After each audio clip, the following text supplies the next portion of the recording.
नमस्कार दोस्तों। जैसा कि दोस्तों हम लोग जानते हैं कि हम लोग कंप्यूटर नेटवर्क सब्जेक्ट पढ़ रहे हैं और हमारे इस सब्जेक्ट में नेटवर्किंग से रिलेटेड तथ्यों को बताया गया है। हमने देखा है कि किस तरीके से अभी तक जो हम लोगों ने पढ़ा है उसमें हम लोगों ने देखा है कि किस तरीके से हम एक नेटवर्क को इस्टेब्लिश करते हैं या कहें इंस्टॉल करते हैं। लोकल एरिया नेटवर्क को किस तरीके से हम इंस्टॉल करते हैं, कैसे हम बैकबोन उसका डिज़ाइन करते हैं, किस तरीके से पॉइंट टू पॉइंट और point two multi point network को हम इस्टेब्लिश करते हैं। दोस्तों, पॉइंट टू पॉइंट और point two multi point network को इस्टेब्लिश करने के लिए हम वाईमैक्स और रेडविन जैसी टेक्नोलॉजीज़ का यूज़ करते हैं। हमने आपको स्टार्टिंग में ही बताया था कि जो OSI मॉडल है, ओपन सिस्टम इंटरकनेक्शन मॉडल, उसमें 7 लेयर होती है। फर्स्ट लेयर होती है आपकी फिजिकल लेयर, सेकंड लेयर होती है आपकी डाटा लिंक लेयर, जिसके अंदर 2 सब लेयर होती हैं। एक आपकी LLC यानी कि लॉजिकल लिंक कंट्रोल लेयर और एक आपका मीडिया एक्सेस कंट्रोल लेयर। तीसरी लेयर आपकी नेटवर्क लेयर होती है। चौथी लेयर आपकी ट्रांसपोर्ट लेयर होती है। पांचवी लेयर आपकी सेशन लेयर होती है, फिर प्रेजेंटेशन लेयर और फिर एप्लीकेशन लेयर। और समझने वाली बात यह है कि कभी कभी क्वेश्चंस में ये भी पूछा जाता है कि किस लेयर में डाटा किस फॉर्म में एक जगह से दूसरी जगह ट्रांसफ़र होता है। तो दोस्तों, हमने देखा था कि फिजिकल लेयर की अगर हम बात करें तो फिजिकल लेयर में जो हमारा डाटा है वो बिट्स के फॉर्म में फ़्लो करता है। अगर हम बात करें डाटा लिंक लेयर की, तो डाटा लिंक लेयर में जो हमारा डाटा है वो फ्रेम के फॉर्म में ट्रैवल करता है। अगर हम दूसरे वर्ड्स में कहें तो जो हमारा डाटा लिंक लेयर है वो बिट्स को, जो फिजिकल लेयर में जो बिट्स होती हैं उनका एक पैकेट या बंडल बनाता है और उस बंडल में नंबर ऑफ़ बिट्स होते हैं जिनको वो एक साथ कलेक्ट करता है और उसी को हम फ्रेम कहते हैं। फिर जब हम नेटवर्क लेयर में जाते हैं, दोस्तों मैं थोड़ा सा आपको इस चीज़ को समझाना चाहूँगा, ध्यान से देखिएगा। देखिए, सबसे पहले तो फिजिकल लेयर की बात करें तो वहाँ हमारा डाटा जो है वो 1101110 ये है।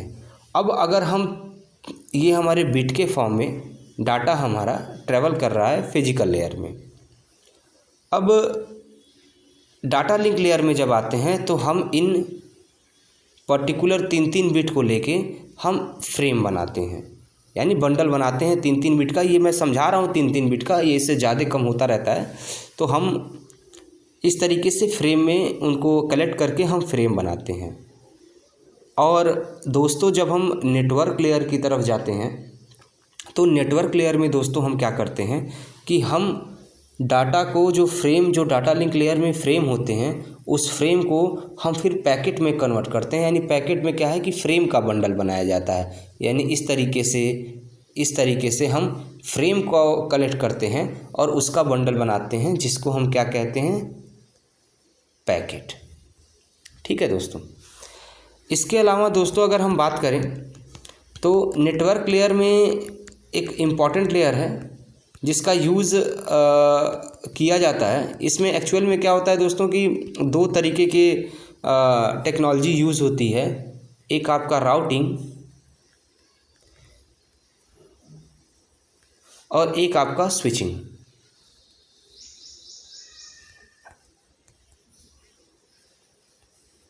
ठीक है।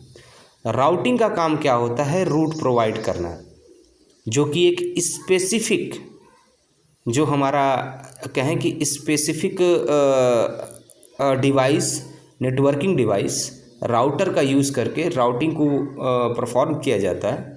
एक्चुअल में होता क्या है इसमें कि सोर्स से डेस्टिनेशन तक जाने के लिए जो पाथ प्रोवाइड करता है वो पाथ राउटिंग के थ्रू डिसाइड किया जाता है। और स्विचिंग का काम क्या है कि पैकेट को फ्रेम को पैकेट में कन्वर्ट करके उनको स्विच करना नेटवर्क में। ठीक है। अब दोस्तों उसके बाद से फिर हम लोगों ने ट्रांसपोर्ट लेयर के बारे में बात की थी, यानी कि इन टू इन पैकेट को डिलीवर करना, एरर को कंट्रोल करना और सारी चीज़ों को देखना या मैनेज करना। ठीक है। तो ये हमारा ट्रांसपोर्ट लेयर में होता है। फिर हम सेशन लेयर में जाते हैं जहाँ पे पर्टिकुलर सेशन होता है और उस सेशन में क्या होता है कि हम ये देखते हैं कि सेशन जो है मतलब कि पर्टिकुलर जो अगर हमने डाटा को सेंड किया तो वो जो हमारा डाटा है वो किस तरीके से, जो हमारा डाटा है वो किस तरीके से जो है वो सोर्स से डेस्टिनेशन तक पहुंच रहा है, ये सारी चीज़ें ट्रांसपोर्ट लेयर देखती है। सॉरी, हम सेशन लेयर की बात कर रहे थे। तो सेशन लेयर में दोस्तों ये हम देखते हैं कि किस तरीके से जो हमारा ये पर्टिकुलर जो पैकेट जाने का एक टाइम पीरियड होता है, अगर उस टाइम पीरियड में पैकेट पहुंच गया तो ठीक है, नहीं तो सेशन एक्सपायर्ड हो जाता है। प्रेजेंटेशन लेयर में इंक्रिप्शन डिक्रिप्शन का काम हो रहा था, यानी कि पैकेट हमारा हमने देखा कि पहले बिट से फ्रेम में पैकेट में कन्वर्ट हो रहा है, तो फिर से वो पैकेट को फ्रेम से आपका ये बिट्स में कन्वर्ट होता है। यानी कि एक तरीके से अगर हम कहें तो वो डाटा को उस फॉर्म में कन्वर्ट करता है ताकि एप्लीकेशन लेयर उसको एक्सेप्ट कर सके। ठीक है दोस्तों। उसके बाद से एप्लीकेशन लेयर वो लेयर है जहाँ पे हमें सारी चीज़ें दिखती हैं, यानी यहाँ जहाँ जो यूज़र के साथ इंटरेक्ट होती है। तो दोस्तों हमने फर्स्ट यूनिट जो हमने देखी वो फिजिकल लेयर के ऊपर बेस्ड थी और हमने देखा कि किस तरीके से नेटवर्किंग इक्विपमेंट्स का यूज़ किया जाता है, कैसे अलग अलग वायर्ड का यूज़ किया जाता है, कैसे हम नेटवर्किंग को इंस्टॉल करते हैं, डिवाइसेस को आपस में कम्युनिकेट कराते हैं कनेक्ट करके, कास्टिंग कितने टाइप की होती है, मीडिया कौन कौन से होते हैं, guided media, unguided media, guided media मतलब कि वायर्ड मीडियम, अनगाइडेड मीडिया मतलब कि वायरलेस मीडियम। उसके बाद से दोस्तों हम सेकेंड यूनिट में आए थे। सेकेंड यूनिट में हम डाटा लिंक लेयर के बारे में हम देख रहे थे और हमने देखा कि किस तरीके से हम वायरलेस में पर्टिकुलर चैनल को कई सारे चैनल में डिवाइड कर सकते हैं, जिसको हम मल्टीप्लेक्सिंग टेक्निक कहते हैं। उसके बाद से जो चैनल हमारे डिवाइड हो गए, अगर उनको हमें नोड्स को अलोकेट करना है तो किस तरीके से हम चैनल अलोकेशन स्कीम का यूज़ करके उसको अलोकेट करते हैं नोड्स को। देन आफ्टर हम लोगों ने चैनलाइजेशन प्रोटोकॉल देखा, जिसको हम मल्टीप्लेक्सिंग कहते हैं, time division multiplexing, code division multiplexing और फ्रीक्वेंसी डिवीज़न मल्टीप्लेक्सिंग। और हमने फिर कुछ और प्रोटोकॉल देखे, जैसे कि CSM carrier sense multiple access, carrier sense multiple access with collision detection, carrier sense multiple access with collision avoidance. और हमने ये जाना कि किस तरीके से carrier sense multiple access with collision detection जो है वो वायर्ड मीडियम के लिए यूज़ किया जाता है और carrier sense multiple access with collision avoidance wireless के लिए यूज़ किया जाता है और इसमें 4-वे हैंडशेक प्रोटोकॉल का यूज़ करते हैं। और साथ ही हमने ये भी देखा कि किस तरीके से ये दोनों जो CSM वाली जो टेक्निक है वायर्ड और वायरलेस मीडियम के लिए, ये सिंगल कम्युनिकेशन के लिए यूज़ किया जाता है, यानी एक बार में अगर एक सेंडर डाटा को सेंड करता है तो उस केस में हम यूज़ करते हैं CSM का। लेकिन वहीं पे दोस्तों हमने अलोहा के बारे में भी देखा, अलोहा प्रोटोकॉल, कि जब एक साथ कई सारे सेंडर डाटा को सेंड करते हैं तो उस केस में कैसे हम मैनेज करते हैं कम्युनिकेशन को, जिसमें हमने 2 टाइप देखे थे, एक आपका प्योर अलोहा और एक आपका स्लॉटेड अलोहा। ठीक है दोस्तों। हमने प्योर अलोहा भी देखा, पढ़ा, समझा, स्लॉटेड अलोहा भी देखा, पढ़ा और समझा, और उन दोनों की इफ़िशियंसी भी निकाली और देखा कि किस तरीके से स्लॉटेड अलोहा जो है वो प्योर अलोहा से बेटर है। यानी कि उसका थ्रोथपुट या इफ़िशियंसी की बात करें तो स्लॉटेड अलोहा की इफ़िशियंसी जस्ट डबल है प्योर अलोहा के। और हमने दोनों के ऊपर न्यूमेरिकल्स भी लगाए ताकि हम समझ सकें कि किस तरीके से उनका कैलकुलेशन हमें करना है। ठीक है दोस्तों। तो दोस्तों ये सारी चीज़ें हम लोगों ने प्रीवियस टॉपिक में लेक्चर्स में हमने देखे थे। ठीक है, आज का जो दोस्तों हमारा टॉपिक है वो है दोस्तों एलिमेंट्री डाटा लिंक प्रोटोकॉल। क्या है दोस्तों? Elementary data link protocol. ठीक है, तो आइए हम आज देखते हैं एलिमेंट्री डाटा लिंक प्रोटोकॉल है क्या और ये किस तरीके से मैनेज करता है कम्युनिकेशन को। ठीक है, तो आइए देखते हैं एलिमेंट्री डाटा लिंक प्रोटोकॉल। तो पहले आइए देखते हैं, पढ़ते हैं कि इसमें क्या लिखा हुआ है। तो दोस्तों जैसा इसमें लिखा हुआ है, protocol in the data link layer are designed so that this layer can perform its basic functions, framing, error control and flow control. यानी कि इस तरीके से डिज़ाइन किया गया है कि वो अपने बेसिक फंक्शन को मैनेज करता है। कौन कौन से basic function? Framing, error control and flow control. तो जैसा कि देखिए लिखा हुआ है कि framing is the process of dividing bit stream from physical layer into data frames whose size range from a few hundred to a few thousand bytes. यानी कि जो मैंने अभी बताया था कि फ्रेमिंग का काम क्या था कि वो फिजिकल लेयर के बिट स्ट्रीम को डाटा फ्रेम्स में कन्वर्ट करता है जिसका साइज़ फ्यू हंड्रेड या फ्यू थाउजेंड बाइट्स होता है। ठीक है, वहीं अगर हम बात करें एरर कंट्रोल की दोस्तों, तो एरर कंट्रोल का मतलब क्या है कि mechanism deal with transmission error and transmission of corrupted and lost frame. यानी एरर कंट्रोल क्या होता है कि ट्रांसमिशन में जो पैकेट को हम ट्रांसफ़र कर रहे हैं उसमें जो एरर आता है उस एरर को मैनेज कैसे करना है, और अगर कुछ करप्ट हो गया है तो उस डाटा को दोबारा कैसे रीसेंड करना है। तो ये सारी चीज़ें हमारी एरर कंट्रोल में आती हैं। और तीसरा हमने देखा फ्लो कंट्रोल, और फ्लो कंट्रोल का मतलब क्या था कि regulates speed of delivery and so that a fast sender does not drawn a slow receiver.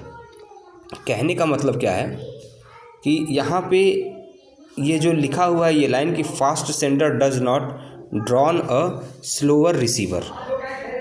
ठीक है, तो फ्लो कंट्रोल एक अपने आप में काफ़ी इम्पॉर्टेंट है, क्योंकि फ़्लो कंट्रोल का यूज़ जो है हम मोस्टली हमें करना पड़ता है, क्योंकि हमें पता है कि हर मशीन की प्रोसेसिंग स्पीड जो है वो एक नहीं होती है, किसी की फास्ट होती है, किसी की स्लो होती है।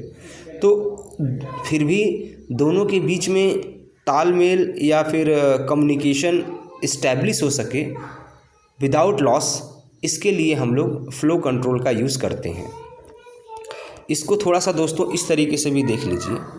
हमने आपको स्टार्टिंग में फर्स्ट यूनिट में हमने 3 तरीके के डिले आपको बताए थे: transmission delay, propagation delay, queuing delay and process delay. ठीक है, आइए उसको हम थोड़ा सा और देखते हैं।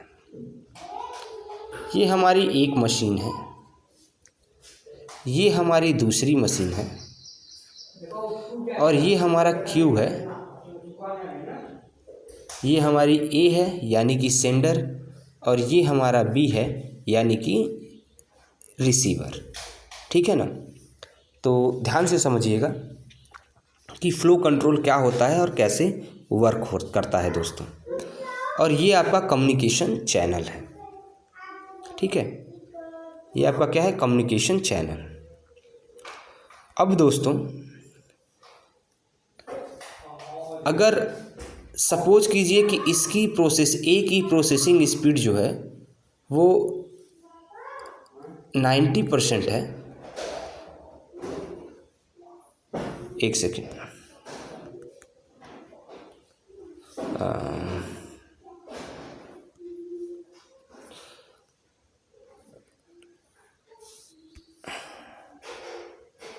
%90 है और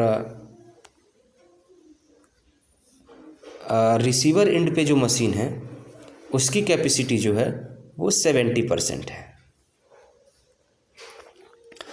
तो इस केस में क्या होगा, क्योंकि हमें पता है कि प्रोसेसिंग स्पीड से काफ़ी फ़र्क पड़ता है डाटा को सेंड करने में या रिसीव करने में। तो हमें पता है कि जैसे कि ये आपका जो ए मशीन है वो अगर उसकी प्रोसेसिंग स्पीड फास्ट है तो वो नंबर ऑफ़ पैकेट जो है वो तेज़ी से सेंड करेगा। लेकिन हमें ये भी पता है कि रिसीवर एंड के मशीन की प्रोसेसिंग स्पीड उतनी फास्ट नहीं है कंपैरिजन टू सेंडर मशीन।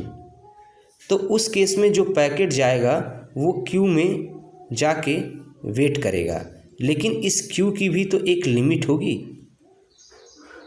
इस क्यू की भी एक लिमिट होगी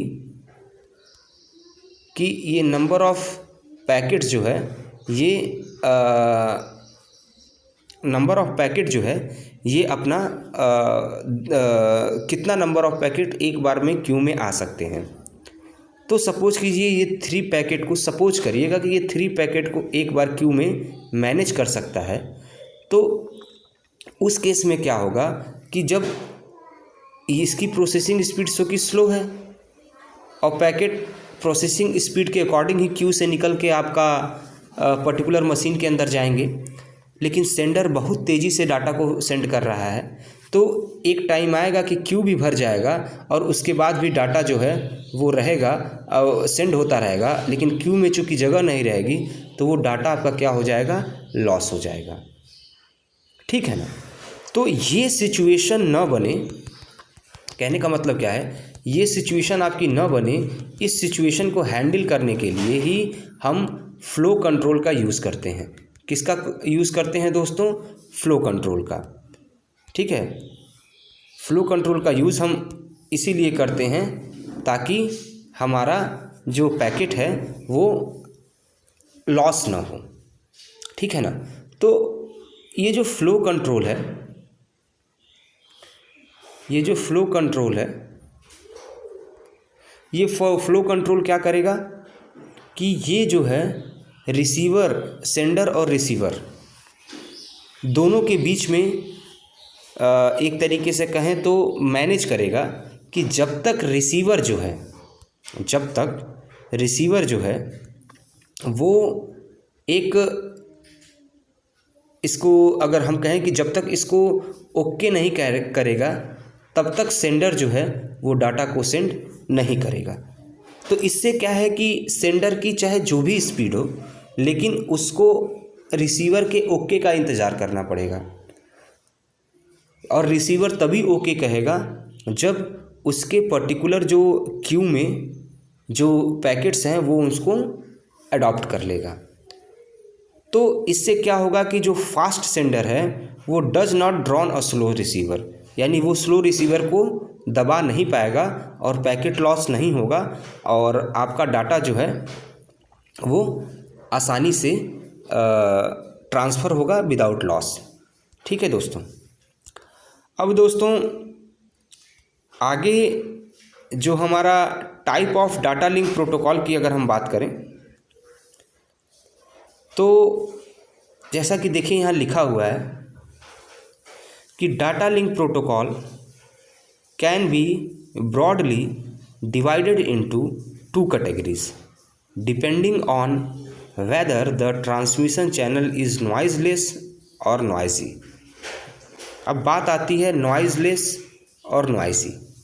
तो नॉइजलेस का मतलब क्या है कि जब ए और बी, ये जो हमारी 2 मशीन्स हैं, इनके बीच में, ए और बी, इनके बीच में कोई भी मतलब कि ज़्यादा ट्रैफिक ना हो। ठीक है ना।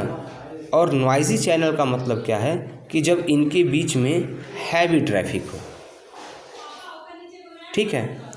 तो देखिए डाटा लिंक लेयर प्रोटोकॉल को इसीलिए 2 पार्ट में डिवाइड किया गया है, एक फॉर नॉइज़ चैनल के लिए और एक फॉर नॉइज़ी चैनल के लिए। ठीक है, एक नॉइस चैनल के लिए और दूसरा आपका क्या है, नॉइज़लेस चैनल के लिए, और एक आपका नॉइज़ी चैनल के लिए। तो दोस्तों अगर हम बात करें फ़िलहाल अगर हम नॉइज़लेस चैनल के लिए, तो नॉइज़लेस चैनल में दोस्तों दो तरीके के प्रोटोकॉल हमारे यूज़ होते हैं। एक हमारा सिंप्लेक्स है और एक हमारा स्टॉप एंड वेट प्रोटोकॉल है।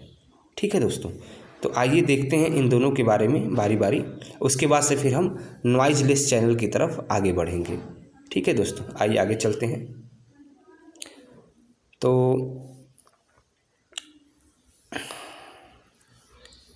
जैसा कि दोस्तों यहाँ पे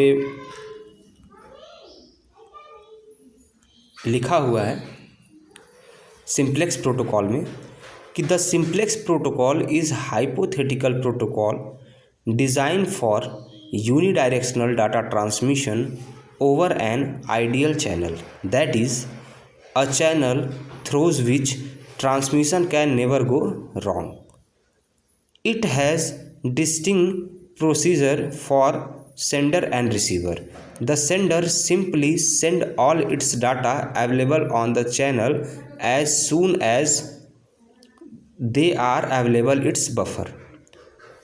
The receiver is assumed the process all incoming data instantly. It is hypothetical since it does not handle flow control or error control. यानी कि अगर सिंपल वे में कहें तो जो हमारा सिंप्लेक्स प्रोटोकॉल है जो कि डाटा लिंक लेयर में यूज़ किया जाता है, इसमें क्या होता है कि सिंपल आपका एक सेंडर है और एक आपका सिंपल रिसीवर है। सेंडर रिसीवर, ठीक है ना। सिंपल सेंडर डाटा सेंड कर रहा है, रिसीवर रिसीव कर रहा है, ठीक है। चूँकि ये ट्रैफिक लेस चैनल में यूज़ हो रहा है इसलिए यहाँ पे एरर की पॉसिबिलिटीज़ बहुत कम होती है। इसीलिए सिंप्लेक्स प्रोटोकॉल में जो डाटा लिंक लेयर में तीन चीज़ें होती हैं, यानी कि एरर कंट्रोल, फ्लो कंट्रोल, ये दोनों ना एरर कंट्रोल ये करता है और ना ही फ्लो कंट्रोल करता है। और करता क्यों नहीं है? क्योंकि इसकी ज़रूरत यहाँ पे पड़ती नहीं है, ठीक है ना। इसलिए हम यहाँ पे ये सिंप्लेक्स प्रोटोकॉल में ये सारी चीज़ें करते हैं। देखिए यहाँ लिखा भी हुआ है कि it does not handle flow control और एरर कंट्रोल, ठीक है। यानी कि ये सिंपल नेटवर्क के लिए यूज़ होता है कि किस तरीके से सिंपल नेटवर्क आपका काम करता है और किस तरीके से आपका जो है ये मतलब कि मतलब चूँकि मैं बता रहा हूँ ना कि नॉइज़लेस चैनल है तो ट्रैफिक होगा नहीं, तो वहाँ पे एरर की पॉसिबिलिटीज़ भी कम होगी। और चूँकि नॉइज़लेस चैनल है तो फ्लो को भी आसानी से कंट्रोल किया जा सकता है, इसलिए यहाँ पे ये दोनों चीज़ें जो हैं नहीं की जाती। अब इसका मतलब ये नहीं है कि ये ख़राब है, क्योंकि जहाँ पे जिसकी जैसी ज़रूरत होती है वहाँ पे वैसे प्रोटोकॉल को इम्प्लीमेंट किया जाता है, ठीक है दोस्तों। वहीं दोस्तों जो हमारा दूसरा है यहाँ पे स्टॉप एंड वेट प्रोटोकॉल, तो आइए देखते हैं इसमें क्या है। तो दोस्तों जैसा कि यहाँ पे लिखा हुआ है कि stop and wait protocol is for noiseless channel too, यानी कि ये भी नॉइज़लेस चैनल के लिए ही यूज़ किया जाता है, लेकिन ये थोड़ा बेटर है कंपैरिजन टू सिंप्लेक्स प्रोटोकॉल। अब कैसे बेटर है आइए देखते हैं उसको। It provide unidirectional data transmission without any error control facility, यानी कि इसके अंदर एरर कंट्रोल की फैसिलिटी तो नहीं होती है, जैसे कि सिंप्लेक्स प्रोटोकॉल में भी एरर कंट्रोल की फैसिलिटी नहीं थी। However, it provides for flow control so that a fast sender does not drown a slow receiver। लेकिन स्टॉप एंड वेट ARQ जो है स्टॉप एंड वेट प्रोटोकॉल जो है ये फ्लो को कंट्रोल करता है, ताकि जो आपका जो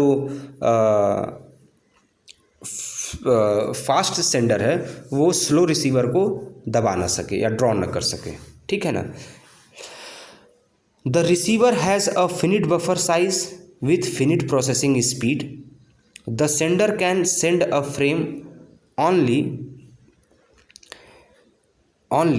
when it has received indication from the receiver that it is available for future data processing। ठीक है ना, यानी कि कहने का मतलब क्या है यहाँ पे कि अगर हमारी दो मशीन्स हैं, यानी कि एक हमारा सेंडर है और एक हमारा रिसीवर है, ठीक है ना, एक हमारा सेंडर है और एक हमारा रिसीवर है, ठीक है ना, तो इन दोनों के बीच में रिसीवर जो है, जैसा कि मैंने बताया कि अगर इसकी इस प्रोसेसिंग स्पीड 80% हो और इसकी प्रोसेसिंग 60% हो, तो उस केस में जब तक रिसीवर जो है इसको ओके नहीं कहेगा तब तक सेंडर जो है वो डाटा को सेंड नहीं कर सकता। तो इससे क्या होगा दोस्तों कि चाहे जो भी स्पीड हो सेंडर की, कितनी भी फास्ट प्रोसेसिंग स्पीड हो सेंडर की, सेंडर तब तक डाटा सेंड नहीं कर सकता जब तक रिसीवर उसको परमिशन न दे। तो इससे क्या होगा कि रिसीवर अपनी प्रोसेसिंग स्पीड के अकॉर्डिंग धीरे धीरे पैकेट को अडॉप्ट करेगा और जब वो अडॉप्ट कर लेगा तब वो सेंडर को फिर से नया पैकेट भेजने के लिए कन्फर्मेशन देगा और तब जाके जो है वहाँ पे सेंडर दोबारा से डाटा भेजेगा। तो इससे क्या है कि फ़्लो को कंट्रोल किया जाता है, जिससे कि पैकेट लॉस होने की पॉसिबिलिटीज़ जो है वो काफ़ी कम हो जाती है या ना के बराबर होती है। ठीक है दोस्तों, तो समझने वाली बात यह है कि ये जो डाटा लिंक लेयर में ये दो तरीके के प्रोटोकॉल हम यूज़ कर रहे हैं, ठीक है ना। होप सो आप लोगों को अब ये समझ में आ गया होगा कि हम किस तरीके से इनका यूज़ कर रहे हैं, एक आपका सिंप्लेक्स का और एक आपका स्टॉप एंड वेट का। तो ये देखिए, मैं ये कहना चाहता हूँ दोस्तों कि देखिए दोनों प्रोटोकॉल ठीक है, हम ये नहीं कह सकते कि स्टॉप एंड वेट प्रोटोकॉल जो है वो ज़्यादा बेटर है सिंप्लेक्स प्रोटोकॉल से, क्योंकि दोनों को अलग अलग पर्पज़ के लिए डिज़ाइन किया गया है। और वो अलग अलग पर्पज़ क्या है कि जहाँ पे सिंपल कम ट्रैफिक वाला नेटवर्क हो वहाँ पे सिंप्लेक्स प्रोटोकॉल को हम इम्प्लीमेंट करते हैं, और जहाँ पे हमें लगता है कि मशीन्स के प्रोसेसिंग स्पीड में डिफरेंस है वहाँ पे हम स्टॉप एंड वेट प्रोटोकॉल का यूज़ करते हैं। इसके बाद से दोस्तों जो हमारा अगला जो डाटा लिंक प्रोटोकॉल में जो हमारा दूसरा प्रोटोकॉल है, ठीक है, वो हमारा दूसरा प्रोटोकॉल कौन सा है, वो किसके लिए, मतलब जो पहला वाला जो हमने प्रोटोकॉल बताया है वो प्रोटोकॉल हमारा नॉइज़लेस चैनल के लिए है। लेकिन अब हम जिस प्रोटोकॉल की बात कर रहे हैं वो प्रोटोकॉल किसके लिए है, नॉइज़ी चैनल के लिए, यानी ऐसा चैनल जहाँ पे ट्रैफिक बहुत ज़्यादा हो और पैकेट लॉस होने की संभावनाएं जो है या पॉसिबिलिटीज़ जो हैं वो ज़्यादा हों। तो उस जगह पे या उन केस पे हम stop and wait ARQ, go back N ARQ और सेलेक्टिव रिपीट ARQ, इन तीनों का यूज़ करते हैं और इन तीनों का यूज़ करके हम नॉइज़ी चैनल में कम्युनिकेशन को पॉसिबल बनाते हैं। अब दोस्तों ये जो तीनों हैं ये आपके एरर को भी कंट्रोल करते हैं और फ्लो को भी कंट्रोल करते हैं, ठीक है ना। यानी ये तीनों प्रोटोकॉल जो हैं ये इनके अंदर एरर कंट्रोल करने की और फ्लो को कंट्रोल करने की कैपेबिलिटी होती है, ठीक है ना। और हमारा ARQ जो है, इस ARQ का फुल फॉर्म होता है ऑटोमेटिक रिपीट रिक्वेस्ट। क्या होता है, ऑटोमेटिक